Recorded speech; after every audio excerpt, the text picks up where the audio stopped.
All right, we can send out the group from Notre Dame.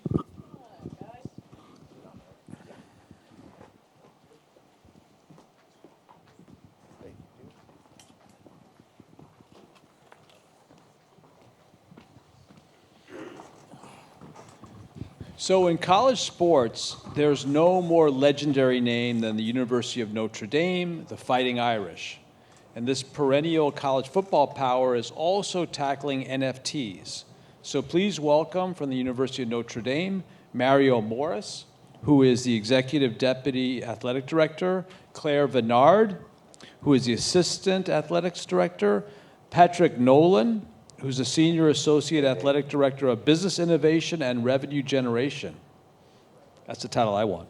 And Jess Brubaker Horst, IT Solutions Specialist.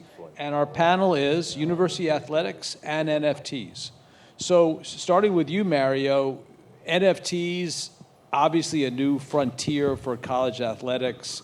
What got Notre Dame's attention? What got you interested? Well, it was our athletic director, Jack Swarbrick, who's a bit of a visionary and well-known in college athletic circles. Jack is, from the very beginning, over about a year ago, he started, thinking about this and thinking about sort of the second economy that was going to be created. And he started to send me emails at 2 a.m. And so after the third email at 2 a.m., I said, maybe we should do something about this. And so I started to put together a group to study this. And, at Notre Dame, we like to lead, we like to innovate. And so we thought that this was a great opportunity for us to do that. We had some trends in the business that also, sort of encouraged us to move forward.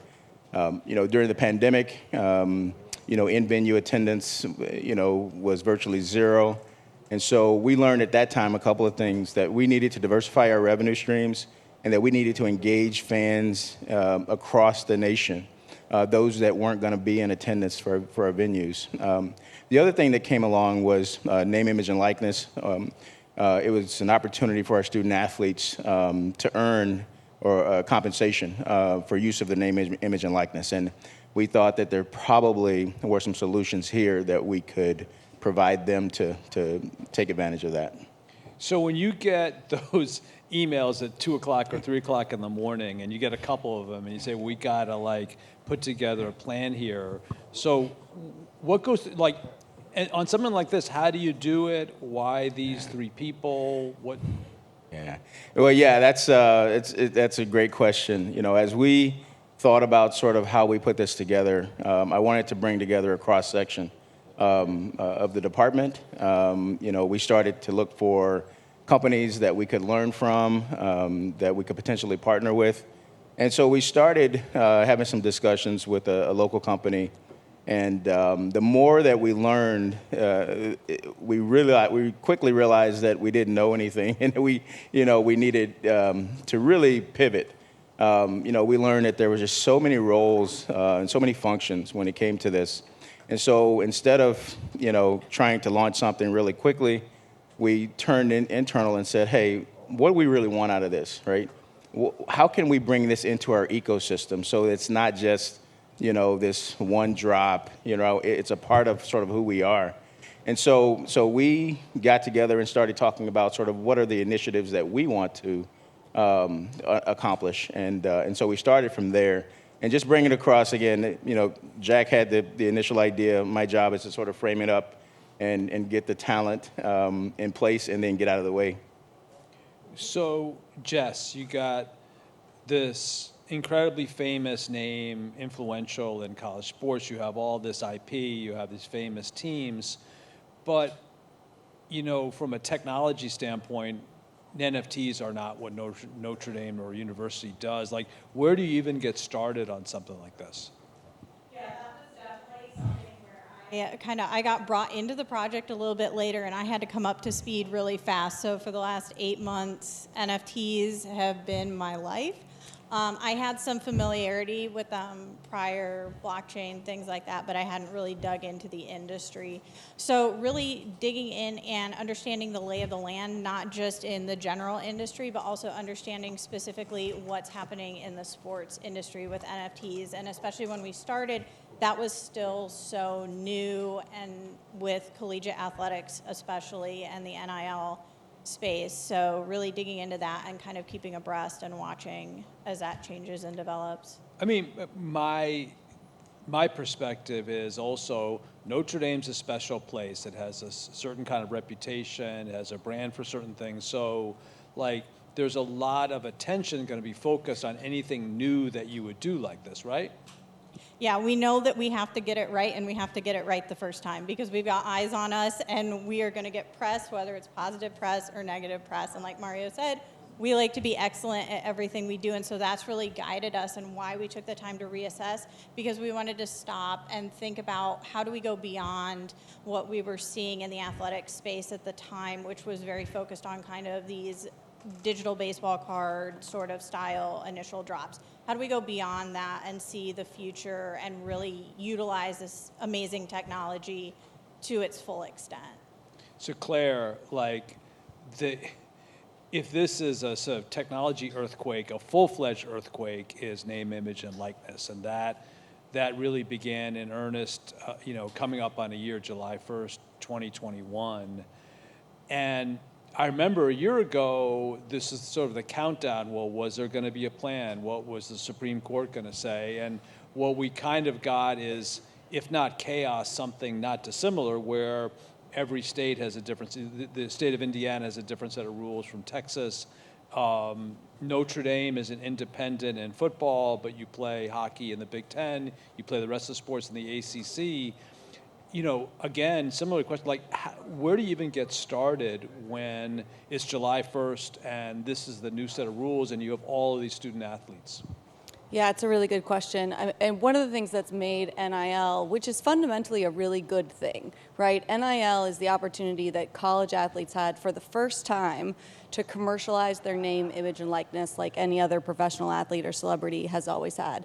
And non-athlete student, right, has always had the ability to do that. So fundamentally, we were very much for this, but the regulatory framework was so complicated that the last year really has just been an educational effort. How do we educate coaches? How do we educate staff? How do we educate parents? How do we educate corporate brands? And how do we educate student athletes to help them compliantly maximize this new name, image, and likeness opportunity? How big a staff, is it just you? How big a staff is doing that? Now, I mean, I saw like Duke University hired a general manager, Right. So like, as you said, there's education for students, there's education for the university, the boosters, etc. Is it becoming more of a manpower issue and challenge? 100%. I had a job that did involve name, image, likeness before name, image, likeness was a thing. And over the last year, it's become my main priority. And the thing that's been so interesting about it is that it touches every aspect of our business, and it touches almost every aspect of our university. And so whether you like it or not, whether you're for it or not, you've had to learn about it and adjust how you've done the things you've always done. And so I think for Notre Dame, it was really figuring out, given that we're not going to be given a playbook on what this is and how we should do it, we need to figure out how do we show up in this space? Given our mission, given our focus, how are we going to create resources and opportunities for the people here that we care most about, our student athletes, to really be successful? And so with a lot of support from Mario, I'm getting a lot more resources. We're getting a lot more resources to make sure that we can really do this at the highest level. And Patrick, it would seem that with your function, it all kind of comes together, right? Because this is business innovation. Everybody, including the student athletes, is going to look at this as a way to generate new revenue, among other things. So how do you attack this? How do you think about it? Well, I think about it in two different buckets. I look at it with the student athlete piece, and then I look at it with the fan engagement aspect. And the thing on the fan engagement is, it's a changing space, and COVID really hurt the life event industry. And so we've got to create value adds. How can we add value back to our fan base? And so the utility of this space allows us to create different ideas and different concepts that we can engage with our fans, not only on Saturdays when they come to a football game, but we can take that same moment, create a commemorative ticket, and then create different content that tied to it that will allow us to connect with our fans on a Monday, a Tuesday, and a Wednesday, provide behind the scenes access. You can have scores on the ticket. So there's a lot of this space that we're looking at using that as a fan engagement aspect. And to me, that's something that's really exciting about this area. I mean, it's early days, but from earlier in my career when I worked at ESPN and worked with colleges and universities, do you think there's an opportunity sort of going forward with NBC to tie in any of this activity and raise awareness of it? I do. I think there's a lot of awareness that we can create through our partners. And having NBC as a great partner gives us a platform that sets us apart from a lot of different universities. Claire, back to you for a second. You talked about name, image, and likeness, and what an effort that is. How does that affect the NFT process and strategy? Oh, it's huge because I think, and Mario and Jack have both been really clear about this, is that we have to use this as an opportunity to help our student athletes maximize their name, image, likeness opportunities. And so for us, it's figuring out, okay, what do we need to do to make sure that that's successful? And we've heard that, I mean, from some of the athletes who were on the stage earlier today, it really, again, they don't understand what this is. They don't understand how to safely engage in these opportunities. And so there's a huge educational effort that we're going to be undertaking to make sure that they can do that. Another thing that we have is we have a ton of awesome content. I mean, one of the things that's so amazing about sports is you get to watch it over and over again, and people get so excited about that. Yeah. And now we've got the opportunity to take those moments and turn them into collectibles, and those moments feature athletes. So that's an NIL moment for them that we're hoping that we can help them capitalize on. Does that also, I mean, again, I've been watching Notre Dame football since 1970. Is that also potentially a historic opportunity? You've played some of the most famous college football games ever. Absolutely. Yeah, yes, absolutely. That's something that we're obviously thinking about as we think about the different kind of collections and thinking about sort of the relationships that we have with some of our former student athletes. Many of you know that are very, very famous, and many are looking to get into this space. And so we're looking forward to partnering with some of them to launch some of those collectibles as well. So for you, Mario, and for Claire, I'll give two examples. I'm coming to Notre Dame in September, and I'm going to play for the Notre Dame football team. What do I find out? What's the sort of onboarding about NFTs and NIL? How does that work, or as much as you think is knowable right now? Yeah, I think it's our job is to make this easy for them.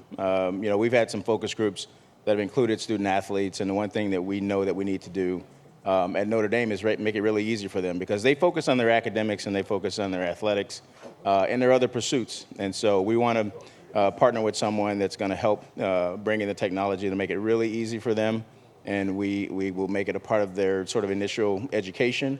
And we're hoping to have an advocate there for them, someone that they could go to every day. And so we're going to have the support there to help them capitalize on this, and we're really excited about it. It's something that will probably be first of its kind, and we're excited about providing that opportunity for our student athletes. First of its kind, a technology partnership potentially with a third party to help facilitate creation of NFTs? Yes. We're in sort of the final stages of evaluating our partners, potential partners right now. And there's obviously some wonderful companies out there, as you see during the conference, but we've been looking at this for quite a while, and we should have some exciting news here within the next couple of months. Okay. So for both you and Claire, using the example, let's say I'm a female soccer player and I'm going to come to Notre Dame in the fall. Okay. one of the things that I found, we were talking backstage, one of the things that I found really exciting about the development of NIL is just the success that female student athletes are having here. And some of it is social media expertise, some of it is having always had to make do with less. They're just very, very opportunistic now. Paige Beckers for the UConn Huskies basketball is already involved in a bunch of lucrative deals. For someone who comes to Notre Dame and isn't playing football, what is that experience like? What are the possibilities to do NFTs? So one of the things that I've learned about NFTs is it doesn't necessarily have to relate to the content of you in your sport, right, in our context. So let's say you have somebody who's not the All-American, who's not the leading scorer. Like, there are other ways that they can attach utility to those NFTs that they could then profit off of. Or we have a lot of really talented artists, musicians. So it doesn't, I think one of the educational goals for us is helping them understand the expansive nature of the opportunities here. This isn't just for the quarterback of the football team when they make the throw that wins the game. And so that'll be a huge part of what we've been helping our student athletes understand, but we'll help them as it relates to NFTs specifically. And I think one of the unique things about what we're doing, you've seen, there have been some initial launches, but they've mainly been around the major sports. We're going to launch an NFT for every student athlete that comes to Notre Dame. And we're excited that's about interesting. that. Yes, absolutely. So, when do I find out about that? I'm a student athlete at Notre Dame. Is that something that I've already been told about? Is it something I find out when I go to campus? They just learned about it if they're going to watch this show. So. Breaking news. It is. I mean, it's something that we're very committed to. We're very committed to our student athletes, and we want to give them all that opportunity. And so we're committed to bringing them that. And throughout the summer, we'll start our education sessions with our current student athletes. Current student athletes, current fans, and staff. So we're excited about it. So Jess, I think this opens up a whole new set of correspondence that you may get. You guys are on campus, you're closer to it, but my perception is every year the technical expertise of students coming in, not just student athletes, but students coming in is just ramping up, and they're developing. You guys talked about the impact of COVID. People had more time at home. Do you expect to have a bunch of student athletes now asking you technically how this works and what they can do around it? Yeah, that's definitely something that we have been giving a lot of thought to. And what we learned from our student athlete focus group, which really surprised us, is that there weren't a ton of student athletes right now that are in the space and understanding the technology. There's a lot of confusion and a little bit of nervousness about it. But we think that with each incoming class, we're really going to have savvier and savvier student athletes. And so we can start to vary our approach. Like Mario said, we want to have a student advocate position available for them on site that they can work with. And I think that it's really going through that from the technology and the project perspective, that change management aspect, and what does that advocate position look like now versus what it looks like down the road as the students become savvier to the technology. Patrick, do you have other businesses that work with the university that have asked you about NFTs instead of Web3 development? Yes, we have. Really, the surprising aspect to me is how many people have reached out that are universities across the country asking, like, hey, what are you guys doing? How are you going to do this? And because we're as far along in the process as we are, we're able to kind of explain, hey, listen, you want to look at this and not this. So giving them kind of the roadblocks and showing them the way is something that we've taken pride in being able to do. Like Mario said, we want to be excellent and we want to be first, but we also want to help others. And so we're working with others across the way to make sure that they can have a successful launch for their student athletes as well. Yeah, no, it strikes me there's a bunch of best practices that you guys will be able to share. Just the idea that every student has an NFT is fascinating, and I'm sure is going to be closely watched and probably mimicked at a lot of places. Want to see if people in the audience have questions for our guests from University of Notre Dame. Anybody with a question? Yes.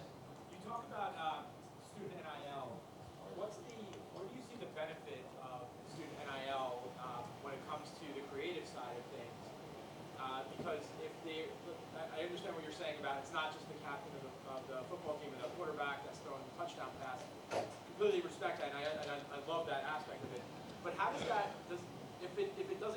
or if there's an issue with it, or like, there's definitely a perception issue. How do you, control that and it's this way it doesn't hurt the brand? What's your thought process on that?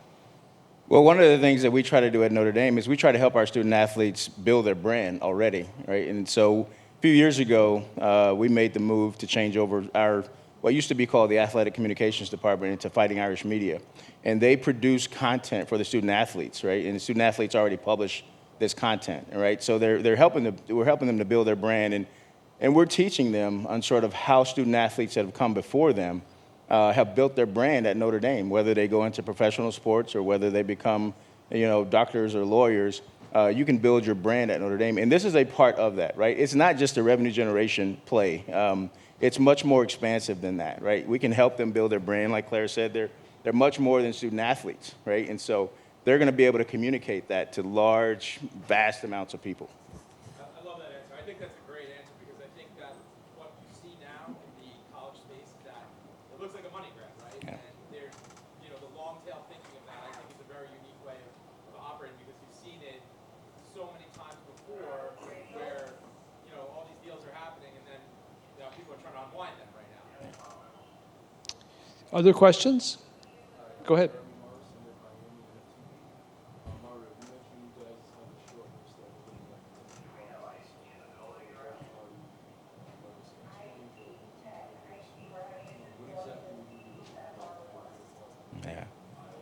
Yeah. For us, thank you for the question. For us, it's Repeat the I'm sorry. Oh. The question was what? what are we looking for in a partner, a platform partner? As we're looking at this, and there were a few things that were really important to us. It was important for us that we could integrate this into our ecosystem, so we needed a white label solution, something, again, that could easily integrate into what we're doing right now. We wanted a partner. One of the things that I talked to the team about and talked to the partners about is we want somebody that's going to be there for us. So one of the requirements is that you'll place somebody in South Bend to help our student athletes through this. We just think it's really important. With many of the partnerships that we have, right, we're in this together. And so we want to feel like you're committed to us and we're committed to the partnership. So that's really important as well. One of the other things we looked for was, what kind of work had been done thus far, and then what capacity they had to take us on, right? Because we are going to launch, and we're going to have a few different initiatives. We're going to be careful about it. We're going to not launch everything all at once. We've learned from others. But those are some of the things that we're looking for in a partner. Okay. Any other questions? Yeah.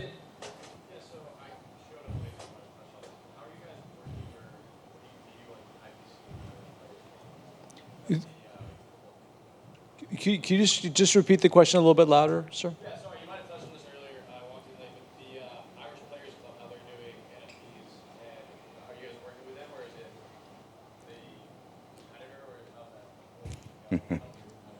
Well, I don't know Question if is it's about the Irish Players Club. I don't know if it's a competitor. It's started by a few of our former student athletes, and so it's not a group that we work with. One of the differences, honestly, that we will be able to allow the student athletes to use our IP. They can't launch NFTs anywhere else and use our IP, right? And so that's it's more of a carrot, right? And we want to make sure that we show them the positive benefits of working with us to launch NFTs. And so we're going to provide them with content and with the use of the IP and with a best-in-class platform. So wrapping up here, 24 months from now, okay, we're heading to 2025. How has this sort of recast what Notre Dame athletics looks like ideally? Yeah. So now you're asking me to be Jack Swarbrick and think a little bit further ahead. Well, you're a visionary too. You're giving NFTs to every athlete. Metaverse, right? We really see this. So once we get this started, my job will be to we've already started thinking about sort of what's next. The metaverse, right? You've seen a few of the professional teams sort of dabble in this. The Rams and the Braves are doing their virtual environments. And this is a place where people can go and they can engage and they can buy merchandise and, they can talk with, current coaches and staff and they can talk with former players. They can buy NFTs.